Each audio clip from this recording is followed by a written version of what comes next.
looking at the data here, it's showing that cylinder 1 and cylinder 4 are the misfire here.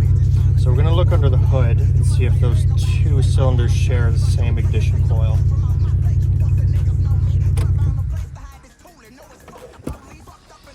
So looking at the ignition coil here, cylinder 1 and cylinder 4 share the same. So what we're going to do is swap the first ignition coil with coil 2 and 5 and see if the misfire changes positions.